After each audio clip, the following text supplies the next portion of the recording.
Hi, everybody. Welcome back to another episode of American Grit with myself, Tim Jensen. This is our featured veteran format. Yes, that's right, ladies and gentlemen. We are here today to honor and recognize some incredible veterans, most specifically one. He's a very good friend of mine. His name's Andrew Marr. You might have heard of him. He's part of the Veterans Mental Health Leadership Coalition, former officer and pilot in the United States Army, and now he's doing incredible things, bringing back to the community that he loves so dear.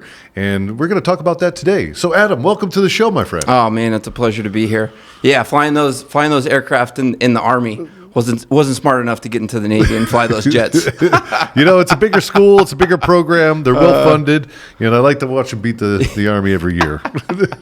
Yeah, man, it's an absolute pleasure and honor to be here. Thank you so much for having me. Absolutely, Adam.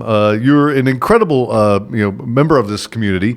You're doing so many different things within your career, your military career, and now without wearing the uniform, you're doubling down on your service to the veteran community and the mental health of our community.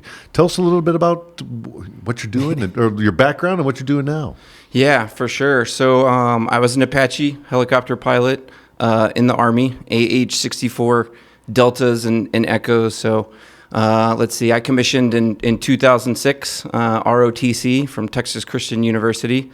And then from there, headed to flight school, Fort Rucker, Alabama, which recently relocated back to LA, Lower Alabama. Yeah. And so, I met my wife there. We've been married for 14 years, and she was just a local that I scooped up while in flight school. No cliches there. But yeah, man, so flight school, 2006, 7, 8, 9, I graduated. Spent almost 10 years as an Apache pilot, company commander, deployed to Iraq in 2010. And man, I loved flying the Apache. It was awesome, and that's why I joined, was so that I could serve and do the best for my country. September 11th was my senior year of high school, so a formidable time in a young man's life, 18, graduating, and then seeing the towers, fall. It changed the world, forever for all of us, and it definitely changed the trajectory and course, of my life. And so, but yeah, 4 years ROTC, 10 years flying the Apache, and I loved it. I loved the mission. I loved attack and reconnaissance.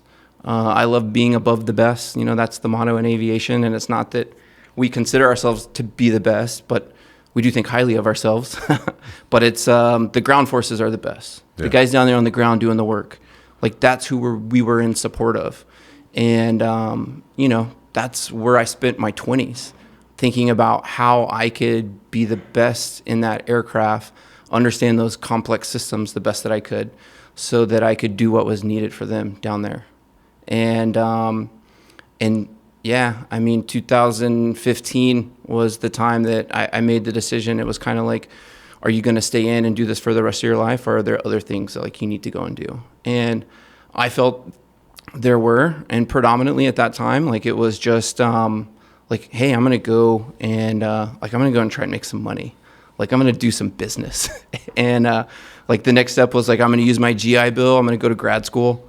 And it was about that time that my older brother, Special Forces Green Beret, started going through the signature wounds of war, as we know them. And so traumatic brain injury, post-traumatic stress, that he was medically retired from his life as an operator. And so, yeah, we grew up very close. And we remained close through, our decade of service. He enlisted around the same time that I commissioned, and our younger brother enlisted too. So really a military family, at least for the global war on terror. And, but yeah, man, to see, so in the Apache, when we're in combat, we're predominantly flying in a protected armored tank. So we definitely have, challenges and the things that we had to endure, and it's different for every person, right? But it's not what the operator, experienced. It's not what the ground forces were experiencing. And so, we didn't have significant amount of TBI and PTS, just from what I saw from the time that I served in my units. But seeing it land on my brother was like how it entered into the equation for us. Yeah. I can appreciate that. I want to go back to the time period, like 2008, right? You're at TCU. You got everything going on. The surge is happening within Iraq, and you got to be watching the news and thinking like, "Oh man, I'm on my way. I'm going to be over there soon." What was going through your mind? The surge was a rather interesting time of the war in Iraq. Yeah, it was. And my freshman year at college was, I think, fall of 2002.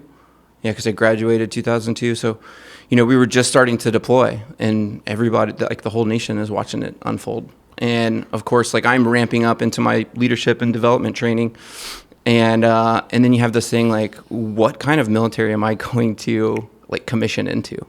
Well, it was, a wartime for sure, but throughout that time, like you're trying to graduate, trying to have these college experiences at the same time, like growing and preparing to lead soldiers, and like that's a hard thing to do. And one of the things I always thought about was, man, like what kind of leader am I going to be? Yeah. Like I don't know. Like, I don't know what kind of leader I'm going to be, like when I stand in front of the formation. But I'm going to take it like really seriously. And yeah, man. So it was like, am I going to miss my opportunity? Am I going to miss the war? Like, no, we didn't. But that was like the mindset, right? And then the surge ramped up, and we're pumping more forces in. And I can't remember if it was just a surge to Iraq and Afghanistan.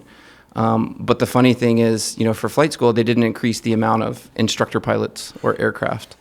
And so it created this like really long backlog. So where you should normally be able to graduate in like 13 months, it took me like 2 years to get through the Apache course. And again, you're just like, am I ever going to lead soldiers? Am I ever going to like do this thing? And then the time finally comes, right? And so, by the time I deployed was actually 2010. So, almost 3 or 4 years between all the trainings and things. And you just want to go like so bad. Like you just want to go over there and do your part. And,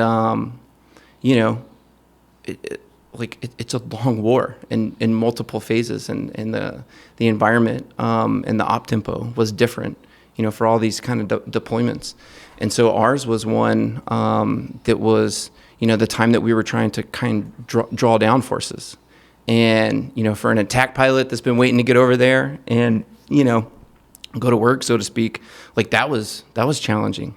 And so there's like definitely frustration that set in. You're hearing about the guys and the missions before and how they've, fulfilled the obligations of the attack and the reconnaissance that needed to be done. And yeah, it's definitely part of the culture where you want to go and do your part.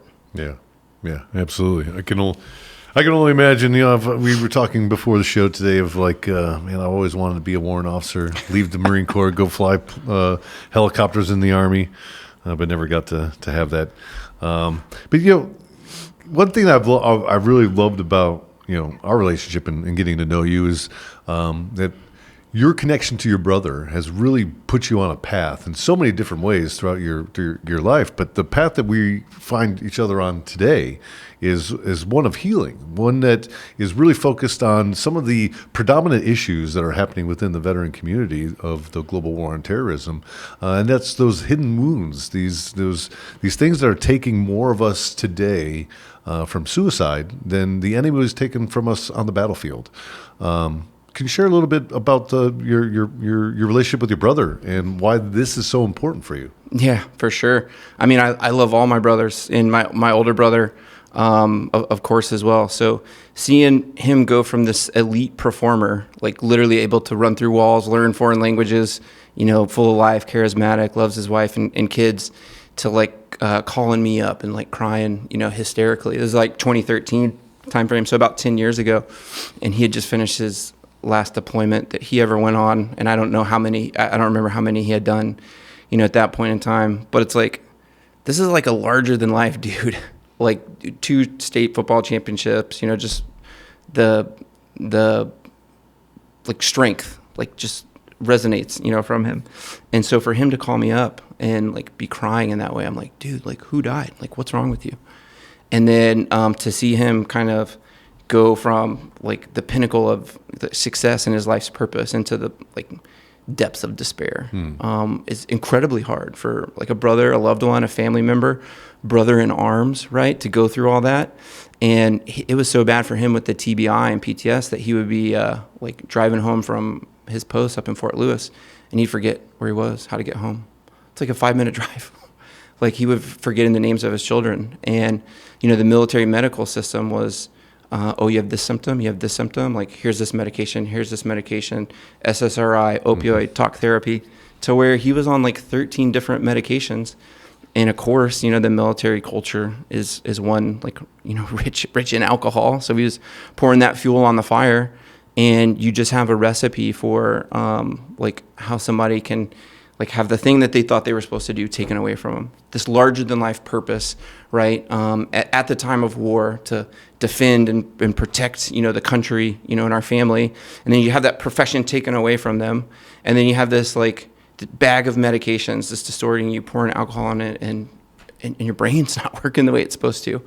And so, man, like he was as close to death. And, you know, in some way he was able to say, like, I'm going to get better.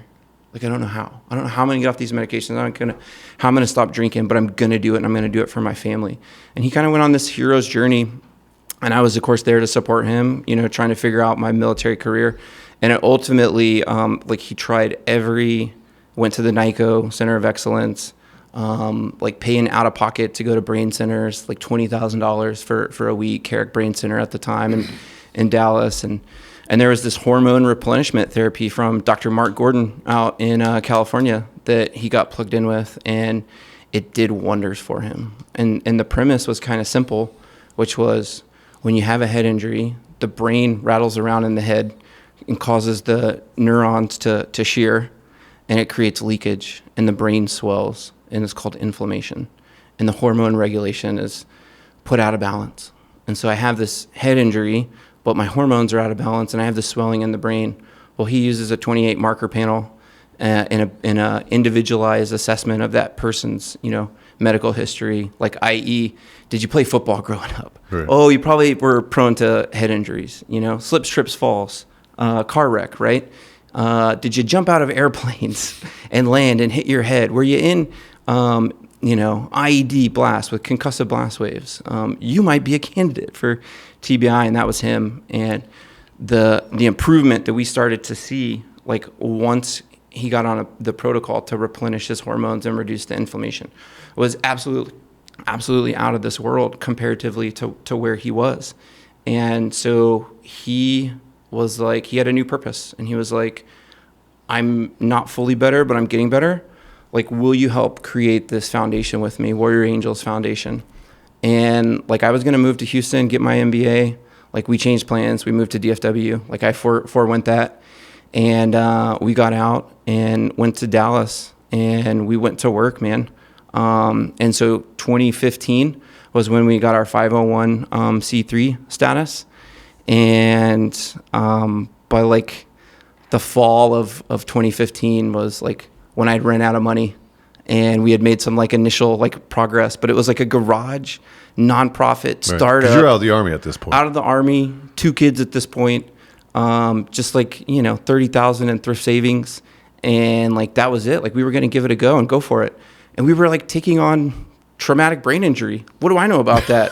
I attack things. To me, sometimes still like the brain chemistry is hard. He's way better at that component. And I'm just like, it works and it makes you better. And man, for the first like year and a half, I can't tell you how much we had to go around and defend the science. Like, we were doctors. And I'm like, how am I the person for this? In 2016, we did a Fox News segment in the studio, in Fox News studio for July 4th, 2016. It was just like a 5-minute segment.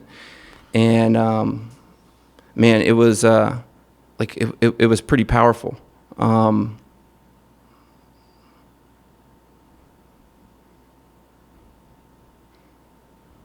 it took a lot, you know, to get there.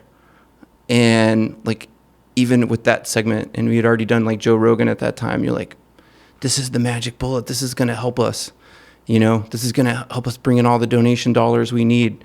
And what really happened was like we created more of a buzz that people were demanding this and wanting it. And like we were never going to raise enough money to get it to the, we were just getting hundreds, maybe thousands, at the time. And God, man, that's one of the worst experiences of my life to like have this solution, to know something that's going to help people, and then for it not to be available in the DOD and the military and in the VA. And then just like seeing like, but people are coming off this stuff and they're getting better and they don't have to be on medicine for forever. And to not be able to meet those needs. And these are like the worst stories of the war that, we signed up to go and fight, like our generation. And we did what we could, as much as we could. And yeah, man, like, and then having to leave that and like go back and seek, employment to take care of the family. Yeah. It's incredibly challenging, but it was like, and I've done that 3 times. Like I've turned down like promotions in conventional career like 3 times because like it worked for my brother. And like the fact that the veteran suicide numbers like 8 years, 9 years later are still the same. I don't know. I can't understand it. Yeah. I want to get back to, before we jump into your charity is, we talk about these suicide numbers. We talk about this scourge that's happening within the community, right? You mentioned a little bit about SSRIs, right? There's plenty of evidence coming out of Oxford and other places that are saying that, these uptick inhibitors, these modalities, provide no value to mental health. They're actually making things worse for a lot of people. And we've been putting this down the throats of people for the last 60 years, right? And then we all look around and we're scratching our heads like, what's going on, America? Why are we all acting like we're absolutely 100% crazy when 60% of the population is on SSRIs?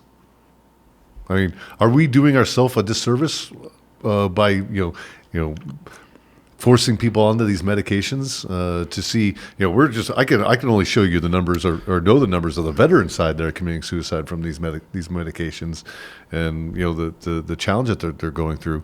I can only imagine what the numbers are on the civilian side, over the years that these SSRIs have been introduced into the population. What are your thoughts?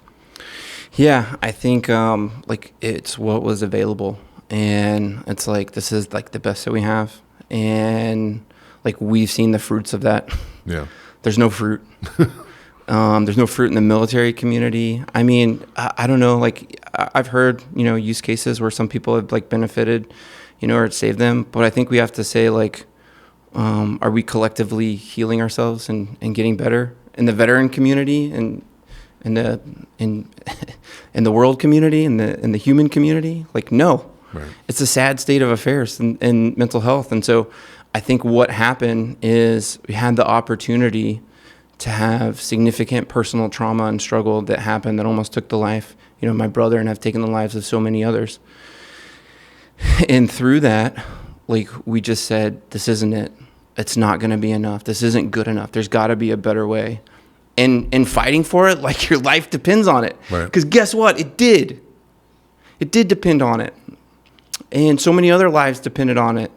And so it was like through that, you find something that improves your quality of life a little bit. And then you're like, okay, like we got to turn around and help our brothers and sisters behind us. It doesn't matter that I don't have it all figured out. It doesn't matter that I don't understand the complexities of the brain and like how this works. Like I can see him, he's still here. Yeah. Like he's better. Like he's engaging his family, like those type of things. And so I think, over the last 8 years, at first I just thought like, man, just this, like for the TBI, we can solve this problem for everybody. And I realized that like, that's just one of like many problems. And this protocol works really well for TBI, but you need like a more comprehensive tool set to be able to handle all the things because, like what we had to go and do based off like who you were or the job that you had or your MOS, you have different traumas and experiences to unpack. And like I didn't have a TBI. Like I could benefit from like nutraceuticals and like optimize, like brain hormones. So can everybody. Yeah. Right. But if you've been rocked, in an IED, like your biochemistry is different. You got to approach it differently. So, I think it's what was available, but because of that and working in this space, like there's better opportunities. And, we've done media and podcasts, in the last 8 years, and I kind of stepped away from it to put my head down and go to work. Cause I kind of, like I told you, it's like, there wasn't enough money. Like we need to reinvent the model or work on some other things. And now something really special's happening because veterans like you and me and my brother and a lot of other of us like didn't give up. Like we figured out ways to start healing ourselves and unpacking and looking at, this pharmaceutical, military, industrial like complex that's and who these people are that are getting rich, off of this no cure. Yeah. And I don't see them going to the funerals. No. Right? I don't see them putting my buddy into the ground. No. Yeah. So you left active duty. Yeah. You left active duty. You're in that transitioning moment. You're seeing what combat has done to your brother, and you knew something needed to be done, right? And you stood up the Warriors Angel Foundation. Warrior Angels, yeah. Right, and started putting effort and identifying the problem and going after it. What were some of the challenges that you're coming across during that time period, right? Because I imagine you having a family. Yeah. You've got to find ways of putting food on the table, but at the same time, this mission is so big, so important. Yeah, man. I mean, there were significant amount of challenges, but like at our core, the mission of Warrior Angels to be able to provide this TBI protocol for veterans that have sustained a TBI, right? And so that meant like we had to go out and we had to raise funds, and then we had to get like treatment to as many guys and girls, as we could. And so that was definitely one part of it. But then we're like, man, it's basically me and my brother, and so it's just like, how can we be like lean, mean, and effective? Mm-hmm. You know what I mean? How can we be, he's an SF operator. I'm an Apache pilot, good at operations and strategy and stuff like that. And it was just like, one of the big things was, how can our dollar donated go the furthest? And I was like, this is like when tech was having the big come up and Uber and everything. And I was like, I don't know, like we can use technology. Like, I push buttons in a helicopter. What do I know? Like iPhones are just really kind of taking off. But I'm like, what flying the Apache taught me is that, like I can learn anything. I knew absolutely nothing about helicopters. And like 10 years later, like I was very confident in my abilities. And so what I knew, the 10,000 hours, whatever, that with enough time and dedication, with focus in your mind, you can be great at anything. So I was like, let's figure out this like cloud data infrastructure. Let's figure out, how to, with the doctor and the treatment protocol, you could do it virtual care in 2014, 2015. So, man, we didn't have a brick and mortar facility. Like I set up the digital infrastructure. My brother was really great at telling the story, and I was really good at enabling operations. Whatever had to be done, just figure it out, Mm-hmm. And we had to get the word out there, man. And so, like, we were early in talking about this and saying, like, hey, there's a problem, and here's the solution.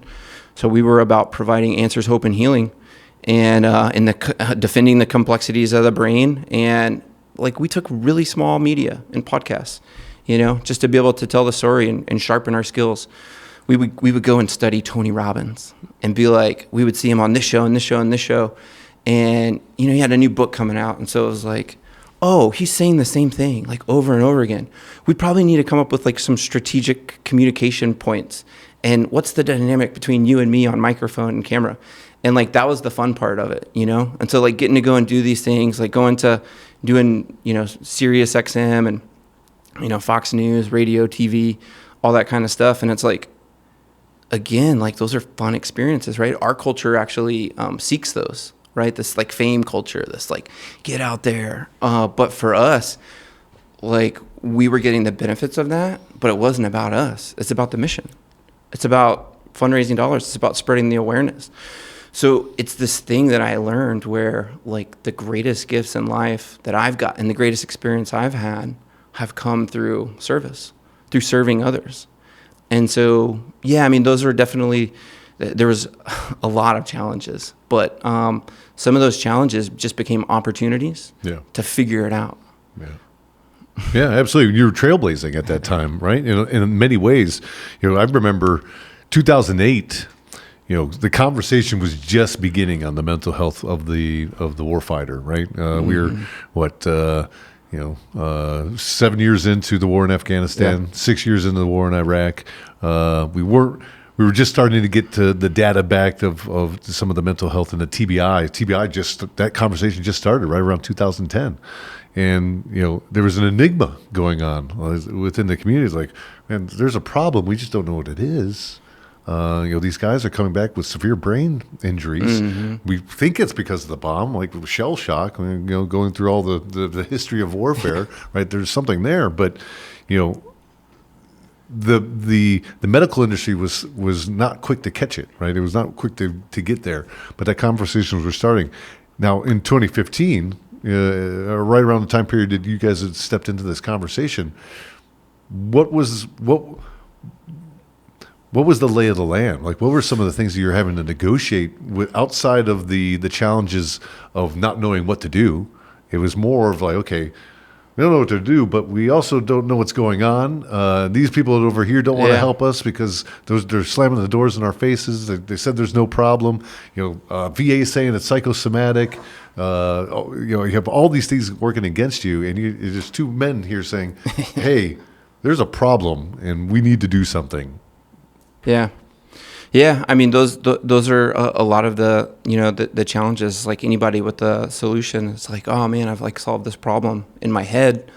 Now, like, go and share it with the world and get them to take action and like change the way, that they're living. And you were attuned to this 2008, 9, 10, before I was, I was just figuring out how to fly, and I had my head down, doing that. And, and I think that's why you understand, like the military now, like they're focused on the operation, their mission. They're not trying to solve this problem, right? It was for us to confront after.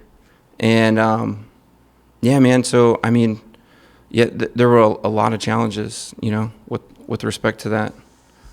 I mean, what was the main thing there? Just, I think back a lot on this, right? And over the years, I've seen so many people that have called great friends just not here anymore, right? And is it TBI? Is it the PTSD, PTS? All the different things that we call this stuff.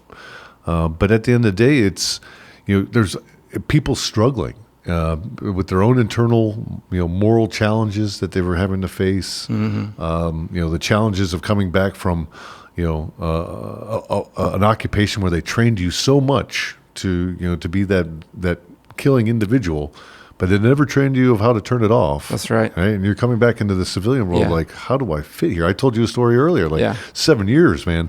I was full of hate and anger and piss. That's right. And I spent that in a bar, bouncing, beating the shit out of people because that was the only thing I knew. That's right. But that was not healthy. Yeah, I mean, I think we do such a good job of like training people up to be warriors, and then it's like, how do we like reprogram, to be humans? Yeah. And I think whatever success we had like early on, like with some media or creating demand for services, but then like figure out the fundraising, equation. I think what we learned was like we had a significant like education, like obligation or like mission, like we had to, and so it had to be thinking about like, how could we be resourceful, like with few resources, and like try and get to tell our story like on the biggest stage, so that my larger than life brother and then me as the commissioned Apache pilot could share the experiences of the family member and what it's going through. And we just created a really good recipe, and we're like, look, man, like maybe the answer right now is to just try and educate as many people as we try and like get this program forward. And so it became about like, how can we be really smart with our content? how can we make it evergreen in nature, and how can we reach the most amount of like eyes and ears, and how can we share our personal story of being like, look, man, like service jacked us up, and here's how it did it, and here's what we did to kind of get on this road to healing, which, by the way, is such an endless journey and road, and it's opened up so much more with respect to that. But it was just about like, and my brother was such a great person for that, because like you know, Tim, he's all sleeved up on like 3 of his 4 appendages.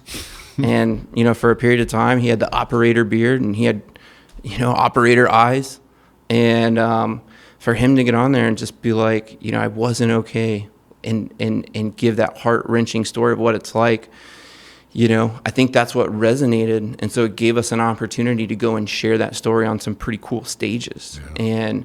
And so, like, one of which, because the doctor, you know, is friends with Joe Rogan, like my brother and the doctor got to go on like 3 times.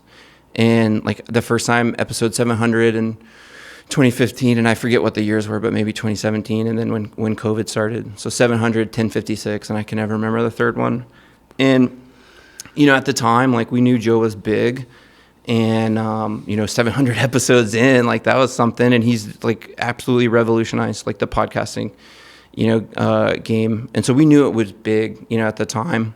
But we didn't know it was going to perpetually bring this and elevate the conversation to a point of like, hey, did you hear about that on the episode? Like, check that. You want to know about like brain and TBI? You got to listen to this guy and go and do that. And we were like, oh, wow, this is great, man. Like, you can just send somebody to a podcast, or you can send them to a book, which we ended up writing a book. And it's all in my brother's voice.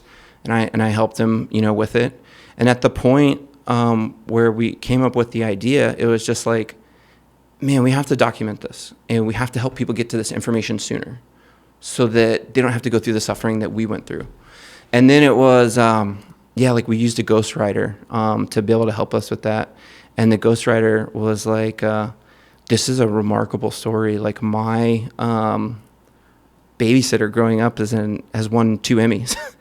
And would you mind if we share the manuscript with her? And we're like, yeah, great. And so she shared the manuscript, and it really resonated with her. And so, like, we signed over the rights, you know, to the book, and we didn't get paid a dime for it. And because she saw this, and she couldn't believe that like people weren't talking about it or knew about it. And so that's Jerry Shear. And the film, or the book, is, you know, Tales from the Blast Factory. And then the film is documentary. So it's won a lot of awards. She did a great job with it. Quiet Explosions, Healing the Brain. And she had one stipulation for us, and it was that it be equal parts military, equal parts civilian, and equal parts athlete. And it had to have a good representation of like females in it. We're like, oh, like, that's great, because this injury does not discriminate. Right. And so she went and told all their personal stories of like TBI, going to the worst, most of them suicidal.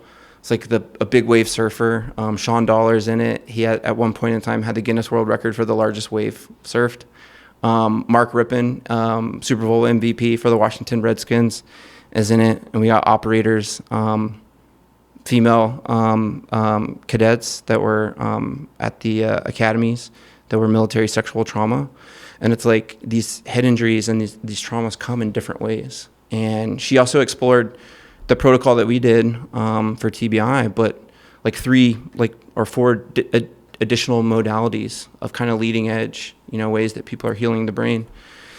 And so that's come out. And now, like, you know, similarly to the podcast in the book, it was like, well, people are more prone to like watch a 99-minute, you know, movie than they are to read your book. So it's like, oh, video, that's the way to go. That's great. And, but yeah, like that's what it was about. And so we just continued to show up for the veteran community. Like, it was really hard. We had to leave the foundation. We had to go and take, you know, conventional jobs. But we always came back, and we figured out like the next project and the next thing to do and the next way to get the story out and the next way to raise some funds and the next way to help some guys, because like we just weren't seeing the change that we needed to be. And it's like us showing up for the veteran community, you know, and there were others that were doing it too, but it's like started coming together and forming networks and figuring out ways that, we could do this together and we could support one another, and one person's ability to get out there and be vulnerable and heal, but also discover ways of healing and like sharing that, like biohacking. Like the veterans are the best of it, like getting in and figuring out like, okay, man, like we're the ones that can figure out how to heal ourselves. If the systems and that which is set up to do it isn't working, then we can do it. And that led to like pretty incredible opportunity to get involved in some of these psychedelic healing modalities. Yeah, 100%. Now, what did your wife think about this deployment in comparison to your military deployments? Because there is a significant amount of mental. You're putting all this energy into building something new, something different, something that is answering a need for a larger community, and that takes a lot of attention. How was your wife dealing with all that? Yeah, she did it, man. Like how? Because she's a strong, incredible, beautiful, loving, caring, like wife and mother. And when I had to go and I would leave and do all that, we were privileged that she was able to stay home and take care of our 3 kids now, 12, 11, and 6. And man, did she's endured more. And I put her like through more, trying to serve this mission and protect and take care of the family in the way that I need to. And so, like I just, like many times, like we should not have stayed together. A lot of times from all the like traumas that I hadn't really, unpacked, and the things that I hadn't worked on. And so like part of this has been about going on a journey to heal myself. And like I didn't have TBI, but I have, like any veteran or human, I have like my traumas and experiences, and the things that helped me more than anything was psychedelic-assisted therapy. And I've only had like a handful of experiences, but one of the ones that was the most profound was like on my 35th birthday. Like I left, I'd been through like my older brothers, almost suicide, and get the foundation going, and financial struggles, and also challenges like with our faith, in the family. Grew up Christian, and all that was challenged and put on the line. So, and I just didn't have time to go after it. Like I was just trying to provide, and got on like corporate consulting, management executive, and I don't even know how I tricked them into hiring me. But man, like talk about like people in those boardrooms act like people are dying out there. And I was been in combat where people are dying and they don't act like they do in those boardrooms. Mm-hmm. And and then my younger brother tried to commit suicide after his separation. And like I was the one that found him, and that was a pretty traumatic experience, as anybody who's ever been in that may know. And I was fortunate to get to him in time, and called the ambulance, and he's alive today. And it's like 2018, and it's like it just got to be too much. Everything, like I was bankrupt. I hadn't put down the bottle, still tobacco, other substances, porn addiction, all that kind of stuff that binds itself to you, like over your life, the stressors, financial, trying to serve this mission, and being at this, like trying to find your spouse and your place, in this world. And it was just like I after finding my brother, like I was in a bad way. And my brother helped me like link up with the Mission Within, Dr. Martin Polanco. I was just forever be indebted to that man and how he serves and the work that he does. And had the opportunity like to go down to Mexico and do Ibogaine and 5-MeO DMT. And that was like my second experience. And this is the most profound one, as anybody who knows about these substances might know. But like I was bankrupt, and I was weak, and I had no center physically, mentally, emotionally, spiritually, faith, Christianity, faith in God, lost. And I was like, I don't know, man. I went down there and I did Ibogaine, and the first night hooked up to an EKG. Like, tread lightly going into a psychedelic experience for sure, but then also to travel out of the country, to hook yourself up to an EKG and be like, I don't know what's coming, and to be like so like wound so tight, engines like burning out, that you're like, whatever's to come in this has to be better than what's behind me. So that's the state that I, went into. I did the Ibogaine session, and it was hard, man. It was like 12 hours. It's one of the hardest things in my life. I literally like laid there probably for all 12 hours, like hardly could move. And it wasn't like super visual or anything like that. But I did have this experience where I got to this like innermost part of my subconscious. And like I saw this like sentence appear, like read it. And then as soon as I read it, it like transported me in time to this like memory I had.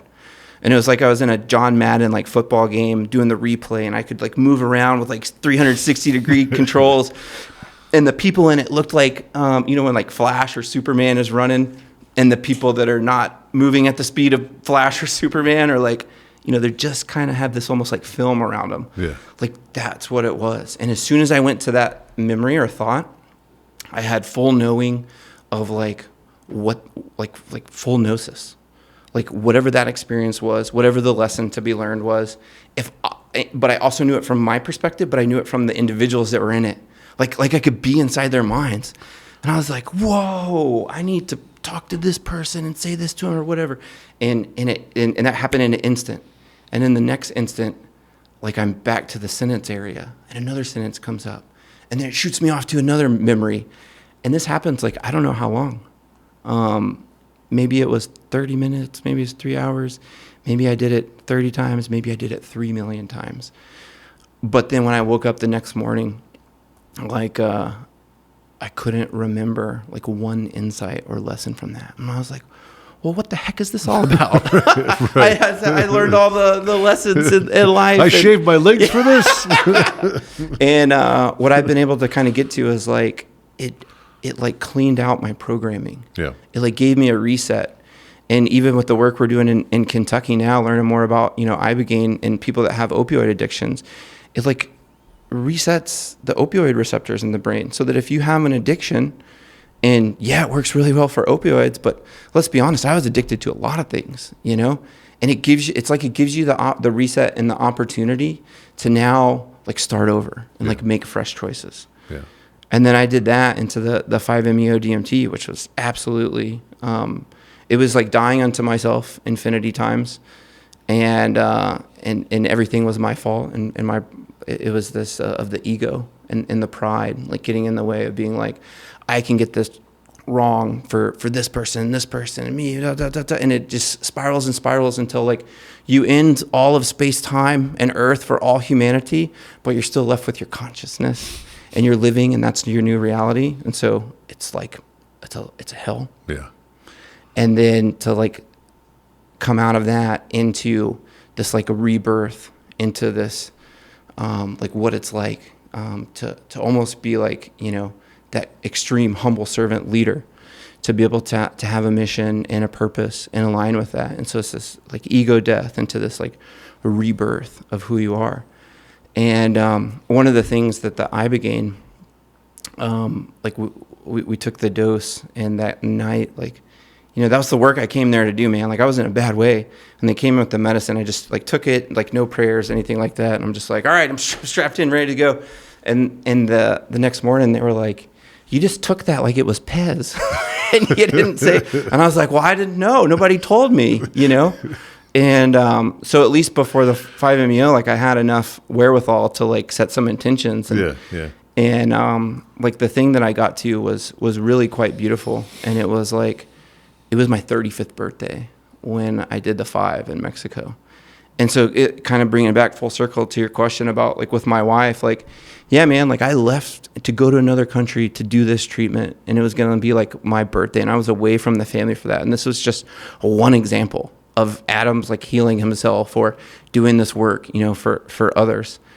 So it was like, you know, I knew that I wanted to receive this treatment with love, thanks, and gratitude. Receive this gift, you know, because it was my birthday. I knew it was a gift.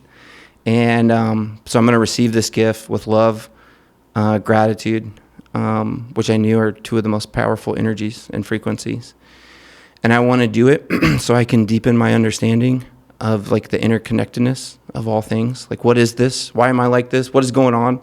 Why are we here floating through this rock? Right. You know? And then like I knew I needed to heal myself, and I knew I needed to break free of some things, and I needed to do it for my family so I could be the best that I could be, you know? And so I wanted to heal myself so I could help heal my family.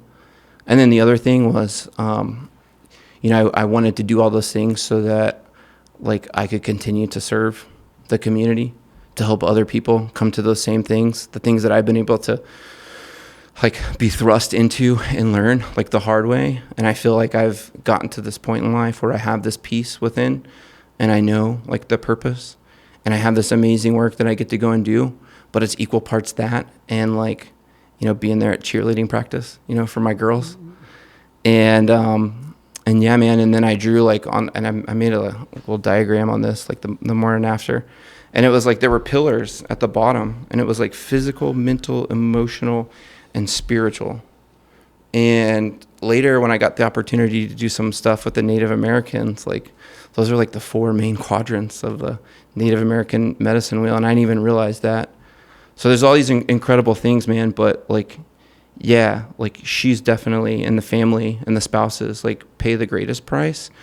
But my thing is like, if we, the husbands, the patriarchs, can heal ourselves and get to a point where we're whole again, then what can we do for our families? Right, right. Like, what can I do to help enable my wife's growth, to give her the things that she wants now? That's why we moved back to Lower Alabama, where Fort Rucker is.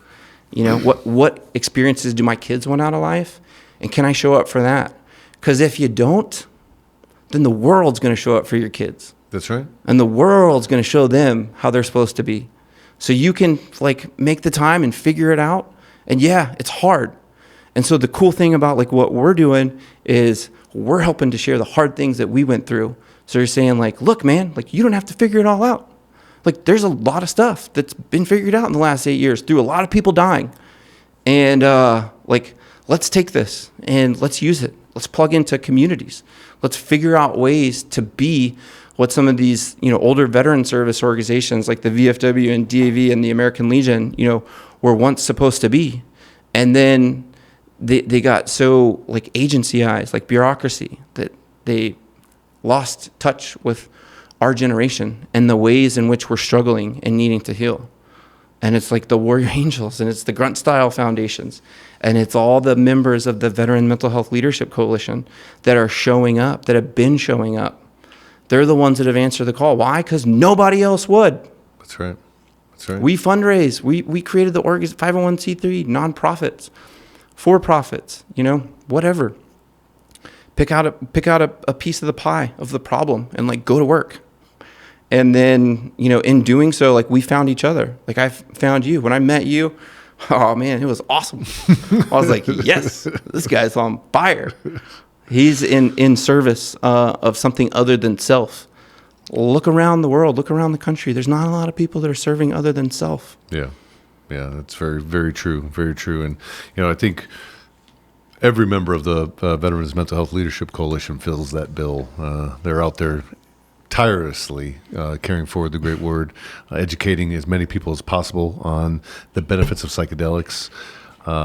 You know, and I never would have thought that we would be finding ourselves in the conversation that we are in today, right? You know, it's wild. You know, I look back at my life, and I use psychedelics, you know, more of a recreational thing back in my younger years, and I had no I was dumb, I was young, I was stupid. We didn't know how to use them, what they could do when they're done the right way. And here I am, 35 years later.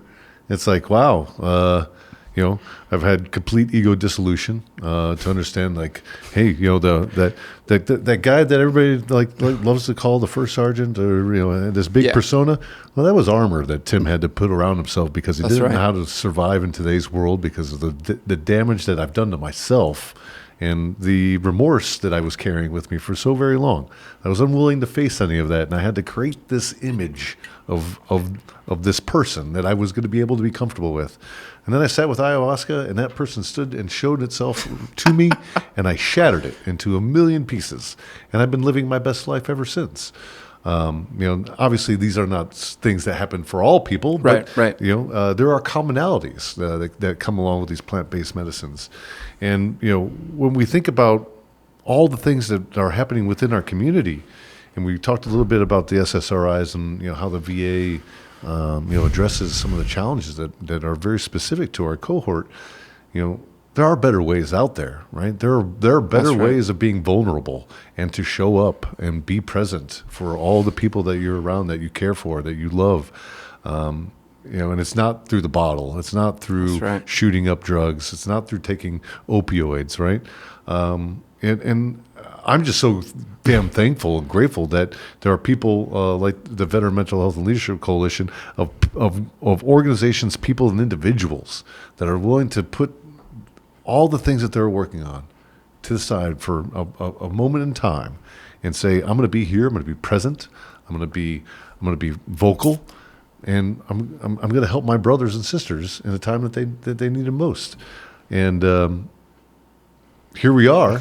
17 states there are across the United States that are pushing legislation for decriminalization and descheduling. That's wild. And who would? And they're all being led by mostly red-based Republican states. We are living in bizarro land. Just to even be uttering. What timeline am I actually in? Right? And on what Earth is this? Is this Earth 43? and I'd like to address like your points and incredibly like spot on. But the Veteran Mental Health Leadership Coalition, it's a mouthful, and so currently I'm the director of operations, and so that's where I've kind of like charted my path and chose, like, as this thing was growing and getting started, like what I say is there's nowhere else that I thought I could use all the skills and leadership training and everything that I've come into and also my own ego disillusionment to be like all those, the Apache pilot and the guy that wanted to attack everything. Yeah, it's a core component of who I am. But like, I'm an eternal soul that's going to transcend like whatever I played, down here. And so the VMHLC came about from legislation that was passed in Texas, right here in Texas, baby, in 2021. And so it was my brother and other Special Forces veterans, Morgan and Marcus Luttrell. But here was the secret ingredient that happened in the playbook that's emerged. And it was getting the like somebody with legislative champion star power. And so in Texas, that was Rick Perry. No more star power than in Texas, He had some swag. So, yeah.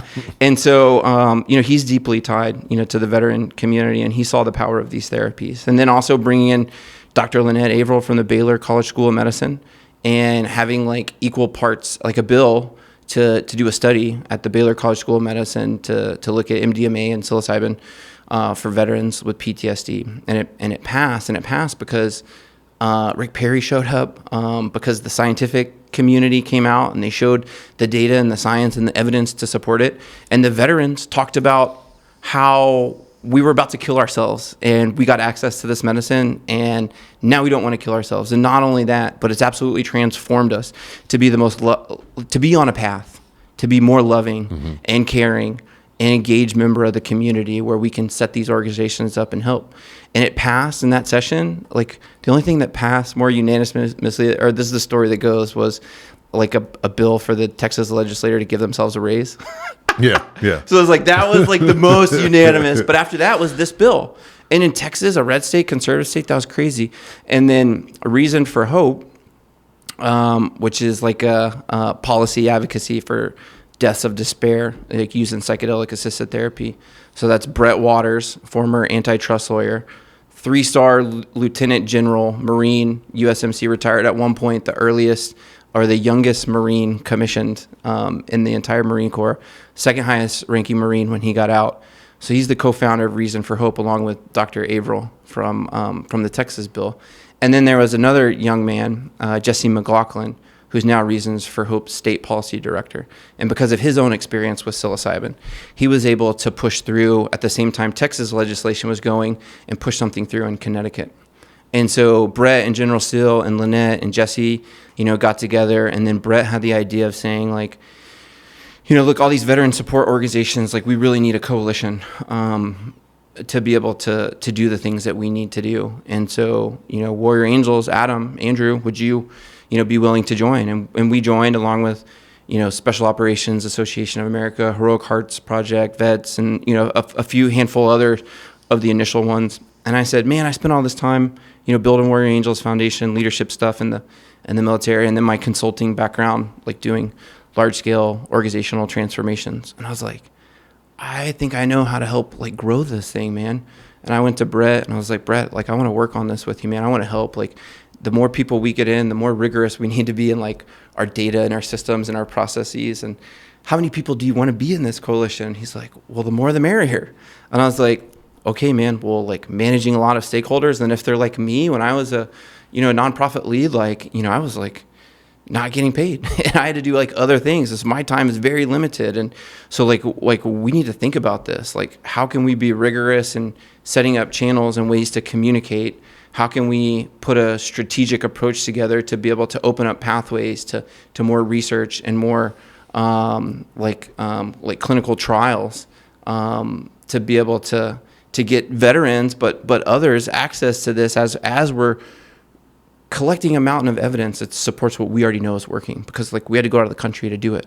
And it's a big problem, and it's complex, and it requires strategy at the state, at the federal, and even within the executive branch. And so can we put together an approach? Can we take what we learned in Connecticut and Texas in 2021, and can we go out and bring these people together, assemble ourselves, decentralize networks, open up the communication channels, make sure that we're thoughtful about the information we bring, knowing that these are leaders in the space. These are people that are the doctors. They're the facilitators. They're the lawyers and legal minds that understands the state and the federal infrastructure. They're the veterans and the nonprofits and the CEOs of industry and ketamine clinics. And they're the builders of a better tomorrow. Yep. These are the ones that said, that's okay. Where this doesn't exist, we will create, and we will bring it into, like, fruition. And this is an opportunity to be overcome. And so we were just like, how can we bring these people together and give them, like, a little bit of help and support? And so we just finished our first year of formalized operations. We help unlock $12 million in state funding across 4 states, $5 million in Arizona for with Sue Sicily for whole psilocybin research, never whole mushroom, never done before, which is great because it's getting away from the synthesization of just one molecule so that one company can be rich forever. Sounds like a pharmaceutical model that we all know too well. Yeah. Infrastructure in Illinois, $5 million, $1 million in Connecticut, $1 million in Michigan in the budget to be able to allocate this. We still got the program, going on in Texas. Like you said, there's multiple other states. This is just what we personally help to put our focus and efforts. And then, like, maybe one of the wildest opportunities to take the opioid epidemic in Kentucky with what we're doing there in the ibogaine program, which you got to, come up and be part of the announcement for that, which was pretty special in May. Absolutely, yeah. We've had the commissioner of the opioid abatement, Brian Hubbard, incredible human. Brian is, like, one of the most remarkable, divinely selected people for this job, like, on the face of the planet. He's built like a linebacker. Yeah. He has the long hair and the beard. Like, you see him, he'll bear hug you. Hey, and he speaks with, like, the refined English of, like, a Civil War era general from, like, the Appalachians, And I've found myself like on calls because I've had the opportunity to work with Brian over the last 9 or 10 months, and like I just get on calls and he gets really heated and passionate, and then he'll just be going, and we're all just like, did you guys take notes? Somebody and then he'll record that? finish, and we're just like all speechless. He is a wordsmith. He is the Appalachian scholar, as I would say, and incredible. To your point, to move the ball like he's moved and take an idea so radical as bringing pharmaceutical or bringing psychedelics in and knocking the pharmaceutical aspect out of efficacy for a problem so deep. That the way he articulated it, that is so deep that this is generational in terms of going back to the early days of Kentucky's establishment as a commonwealth. And some of the problems that they're dealing with today are from that very time and place. And the falling out of the coal industry in that area just has wiped out total devastation for these people. And all they have is the drugs to get through their day because they have nothing else. Like, that is the divine work of what is going on within the psychedelic community right now, that we have this chance, that we have these plants in our readily accessible, growing right out of the ground, that have greater than 85% efficacy rate on mental health. And I think you put this beautifully, and I took a note on it. I've got a whole slew of notes here I don't think I'm going to get through, but the one I picked out the most that I want to get back to really quickly is, you made this point that this medicine, these modalities, put you on a path. It doesn't cure you. The work, you have to do the work. Yeah. The medicine is only illuminating you to these opportunities. The work really comes in and after the medicine is out of your body, the integration that you do, the understanding of the visions that you've experienced, and putting that all together to break yourself from these extraordinarily difficult addictions and put yourself on a new path of success. That happened to me, right? I was a very abusive drinker. I smoked for 30 plus years. And I was involved in a lot of other shitty behavior. Ayahuasca has put me in a position that I now understand why I was doing all those things. Yeah. And I don't have to do them anymore. And I'm living a better life for my wife, for my children, for the people I work with, and everybody that's around me. And that is what the medicine provided for me. Yeah. And it is only right that we continue to bring forth these good tidings for others and bring more people to the medicine. Yeah, and I think we got to do it we're the stewards of this. Mm-hmm. And there have to be like the control measures in place and done in a way. But like we're trying to fit something like that's outside of the Western model of care into the Western model of care. And it's not like a direct, one for one. And it takes all of us. It's taking the best and the brightest to be able to come together and figure it out. And I think something else that I want the people of the conservative states, to know is like through my trials and tribulation of the last kind of 7-8 years since leaving the military and doing all this stuff and all these amazing, things that have happened, there was like a faith that I lost along the way, like a Christianity of my upbringing as I understood it. And through these experiences, like I've been able to return to my faith, return to, the God of the creator of the heavens and the earth. And even go back into church, man. And it's been absolutely wonderful, for me and what like my family needs. And I have different spiritual eyes and understanding because I was spiritually bankrupt. Yeah. I was the guy that was like, God, like, please just talk to me. Talk to me. Like I'm doing all these things I'm supposed to do. Oh, you're not going to be there? That's fine. I'm going to fall on these things and go this way and da-da-da. And you get all the way to the point where you're so depleted and bankrupt. Right? And then what these medicines were able to do was like, bam, it's almost like the easy button. Like our society is so redlined. It's like, you can't just like pray it away. Like we have to like reprogram our molecular structure and our subconscious programming. And I had the opportunity to go and do those things. And in doing those things, like I found my way back to my faith. Yeah. And that's how I'm going to continue forward in this. Serving in that capacity. And there's one cool story, that I was kind of talking to my church pastor about, because I was kind of talking about like the work that I do in this veteran space and like how does that kind of fit in. And he's like, look, man, like there was one time where Jesus was healing folks, and there was a guy that was paralyzed, and his friends tried to get him to Jesus to heal, and they couldn't get there. So they went up on the roof, and they put a hole in the roof, and they lowered him in.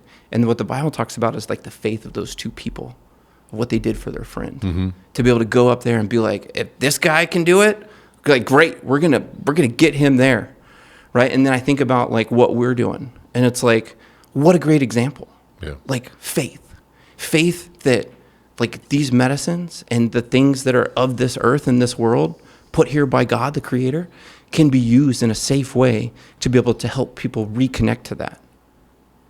Yeah, like that's it's pretty rad. It's pretty rad. Yeah, man. And I don't think any of us had the idea or the desire, to be doing the work that we're doing. Right?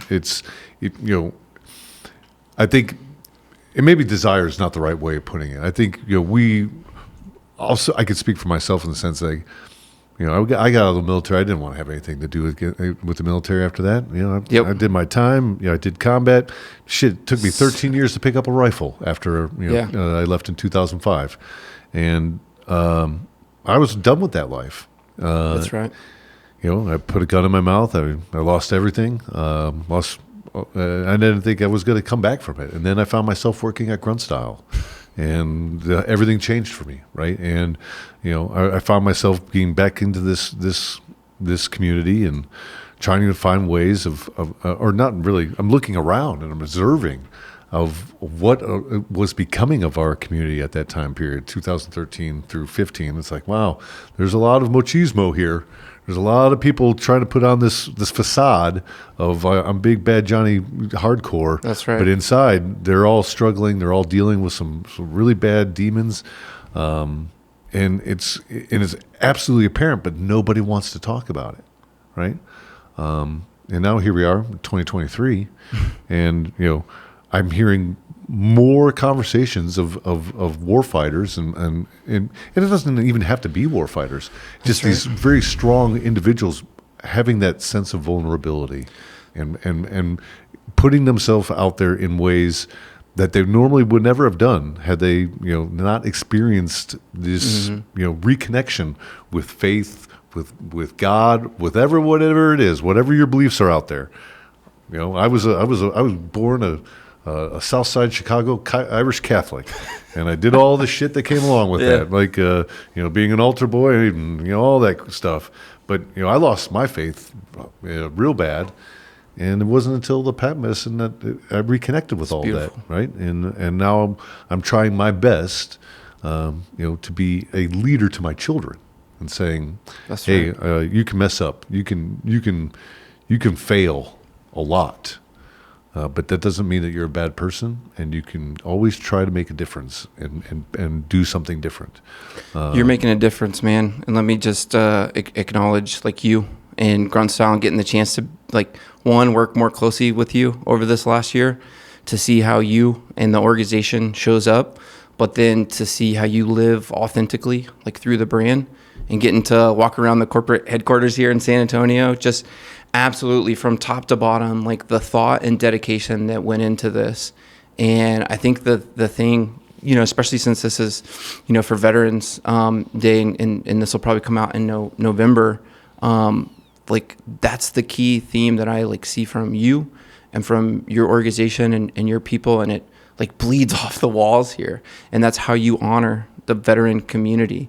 And like you do have a critical role of like meeting the demands of the customers of this really incredible vehicle and thing that like you've created. And then I also see how you're creating the Grunt Style Foundation and growing that to serve like really unique, not unique, but like the needs, right? Like being able to go and feed, junior enlisted. And the manner in which you're doing it, the creativity, the unconventional problem solving, and having a blast, while doing it, man. Right. And the people that you're able to reach, you're changing and saving lives. And that's because your life was changed and saved. And man, it's an absolute honor to get to see it, to get to include you as part of the coalition to do this like work together and figure it out. Because look, man, like in some capacity, how long have we been serving, or more directly in this, and how much more do we have to go? Well, I'm never going to stop. Right. Like, it's going to keep going. Like, we'll just continue to figure out like what's next. And I think like that's, if somebody's listening and saying like, well, hey, how can I do that? Or how can I get involved or be a part of that? It's like, yeah, like, if you're working in the psychedelic-assisted therapy space, or have experience or knowledge as a therapist or a facilitator, or you have legal and regulatory experience, like, yeah, we want the leaders like helping to go and solve this, like literally creating a new industry and infrastructure, like going from legislative into like operations. Like, it's hard. It's going to take some time. We also need people to like sign letters and do stuff like that. And I think that there's some cool opportunities where folks can get involved with like Grunt Style Foundation and also find that community there, and how you guys are expanding beyond just like the point of healing into like healing happens in community and being engaged by community. And like, that's the true medicine. It's like what the medicine teaches you is like, everything is sacred. Yeah. Life is sacred. There's one quote that I really love, that it's like, every man has 2 lives, and the second one starts the moment he realizes that he only has one. And you're like, that was true for me, man, because I was redlining it. You know what I mean? And then it's like, yeah, I might have died on psychedelics, and then I came back to my body. I was like, oh, okay, yeah, we got to do something with this. Yeah, So, man, like, I love you so much, brother, and I love like how you show up, and it's every day. Well, working with people like yourself, Adam, you make it easy. You make it easy. But, and the same thing, and I really appreciate those kind words, right? We have an incredible team here at Grunt Style that is absolutely passionate about everything that we do here. And I couldn't I couldn't do any of this without any of them. And it doesn't fall on me, every day to know that.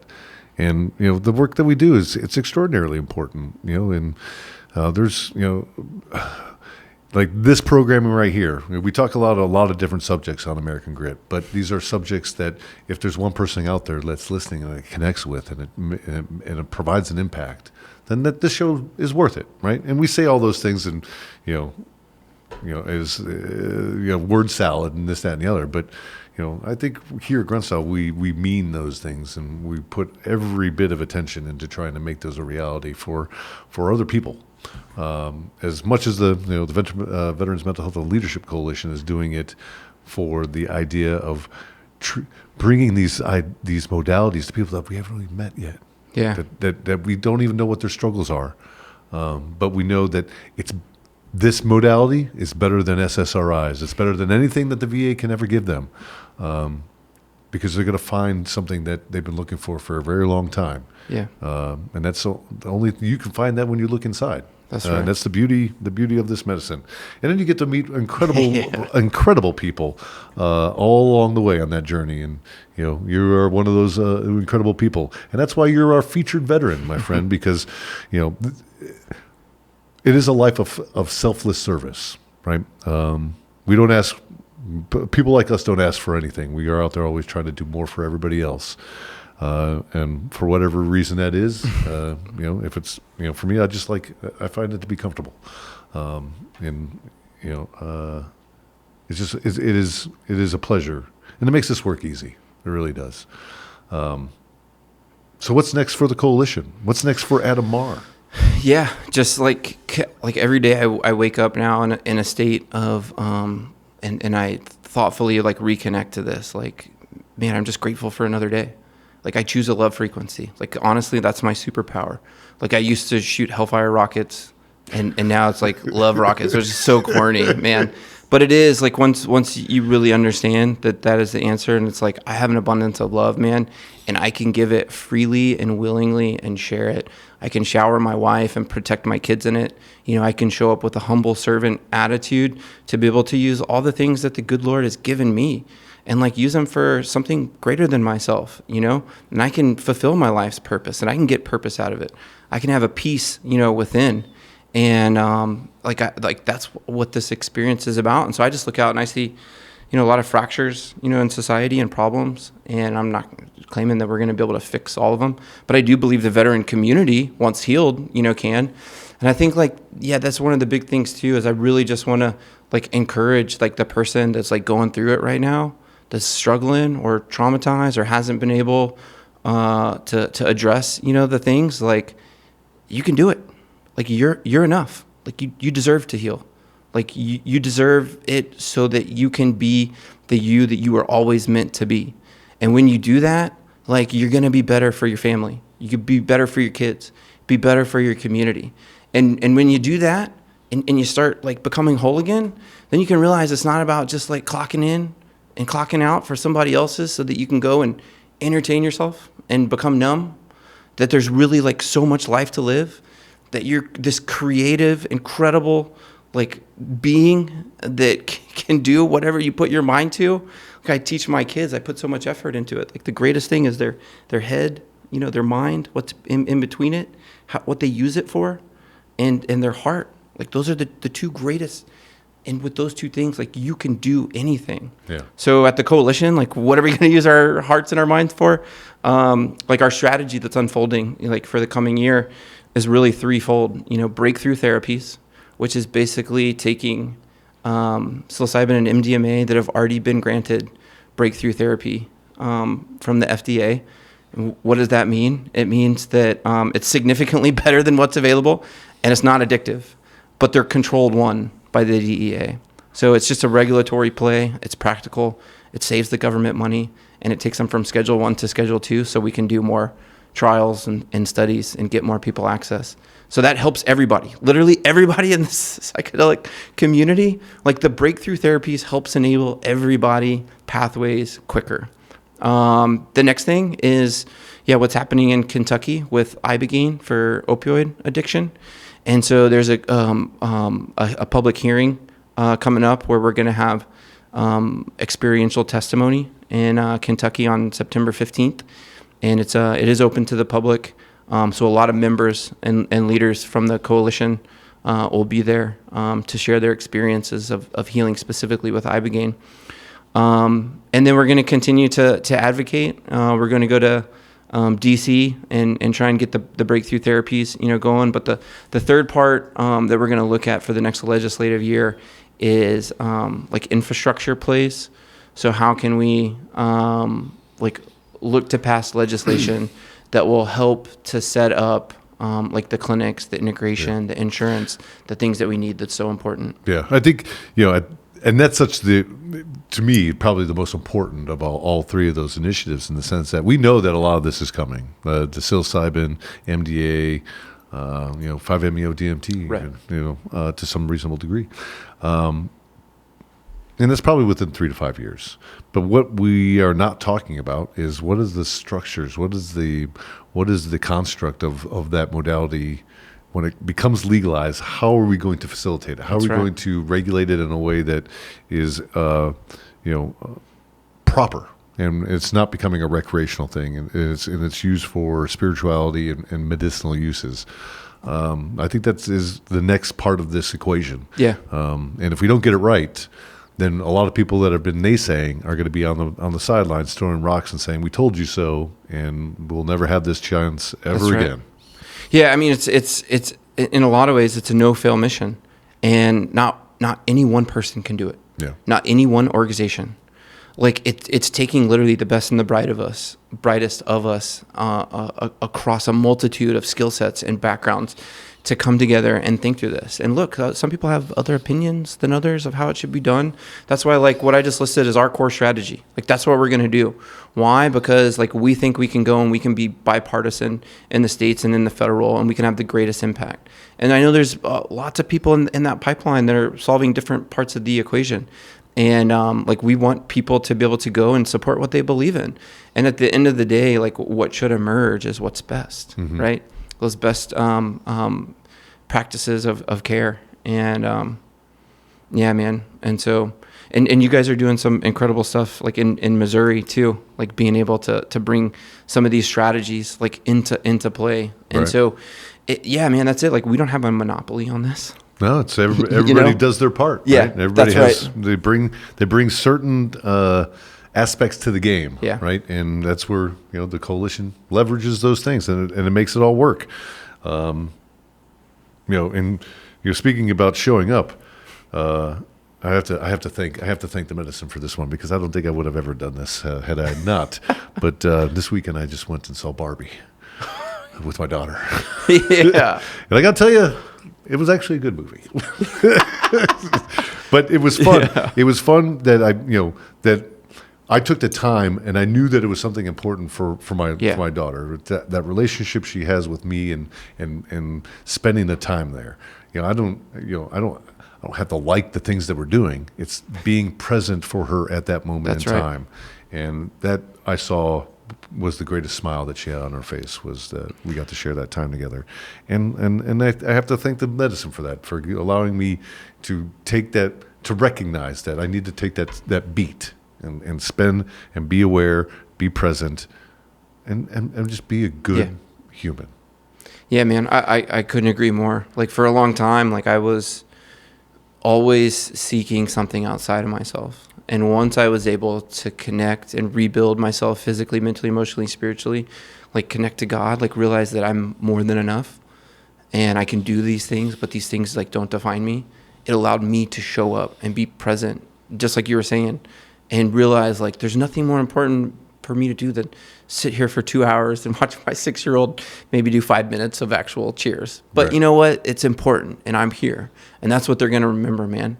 Not like how much money I made, like, not what I left them behind. Like my dad was there. Yeah, absolutely. Absolutely. And Adam, that's why you're our featured veteran. And the work that you do, the conversations that you're bringing to other people, you're definitely a delight, a great friend of mine, and you are a treasure to the community. And I'm greatly appreciative of everything that you do. And Grunt Style is very proud to name you our featured veteran. So thank you very much. Thanks, and Tim. Anything you'd like to share with everybody before we get out of here? No, man, I just want to say it's an honor of a lifetime. I really appreciate that, and given the opportunity to come up here and talk about these things. I just think the last thing is it's not me. Like, it's through me. Yeah. It's through me, through something like much greater than myself. And if anybody wanted to learn more about Warrior Angels, where would they go? Yeah, warriorangels.org, or for the coalition, vmhlc.org. And then if you want to get in touch with me, Adam Marr _ on Instagram. There you go. Yeah. All the methods and means of getting in touch with Adam. You have it right there, ladies and gentlemen.